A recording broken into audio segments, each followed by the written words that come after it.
কৰ্মচাৰীসকল জনাই আছোঁ এটা খুবেই গুৰুত্বপূৰ্ণ ভাল খবৰ যে অসমৰ যিসকল কৰ্মচাৰী আছে আগতেই মই এটা ভিডিঅ' দিছিলোঁ যে আগন্তুক যি দুৰ্গা পূজা আছে দুৰ্গা পূজা উপলক্ষে তেওঁলোকে দৰমহাটো আচলতে ছেপ্টেম্বৰ মাহতে পাবলৈ সক্ষম হ'ব আৰু অৱশেষত আহিল সেই ভাল খবৰটো। তো আপোনালোকে কেতিয়াৰ পৰা এই দৰমহাটো পাবলৈ সক্ষম হ'ব আৰু সেই বিষয়ে অসমৰ মাননীয় মুখ্যমন্ত্ৰীদেৱে তেওঁৰ পেজত এটা গুৰুত্বপূৰ্ণ খবৰ দিছে। তো আপোনালোকে চাই লওক তেওঁ কি লিখিছে।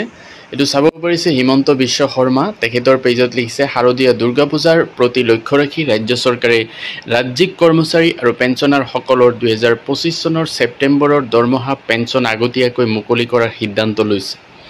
সেই অনুসৰি দৰমহা পেঞ্চন 1 অক্টোবৰ 2025 নিৰ্ধাৰিত তাৰিখৰ পৰিৱৰ্তে কাইলৈৰ পৰা বিতৰণ কৰা হ'ব। কাইলৈ বুলি ক'লে যিহেতু আজি 22 তাৰিখ, 23 ছেপ্টেম্বৰৰ পৰাই আচলতে দৰমহা দিয়াৰ কাৰণে নিৰ্দেশ দিছে। কাইলৈৰ পৰা কোষাগাৰে দৰমহাৰ বিল লাভ কৰা আৰম্ভ কৰিব। অৰ্থাৎ অহাকালিৰ পৰা অৰ্থাৎ 23 ছেপ্টেম্বৰৰ পৰা ট্ৰেজাৰীসমূহে কৰ্মচাৰীসকলৰ যি বিল তেওঁলোকে জমা ল'ব, তাৰপিছত মোকলাই দিব। তো এইটো আছিলে এটা গুৰুত্বপূৰ্ণ খবৰ অসম চৰকাৰৰ যিসকল কৰ্মচাৰী পেঞ্চনাৰ আছে সকলোৰে কাৰণে, যিহেতু আগন্তুক যি দুৰ্গা পূজা আছে সেই উপলক্ষে এই দৰমহাটো সোনকালে দিয়াৰ সিদ্ধান্ত লৈছে অসম চৰকাৰে। Thank U.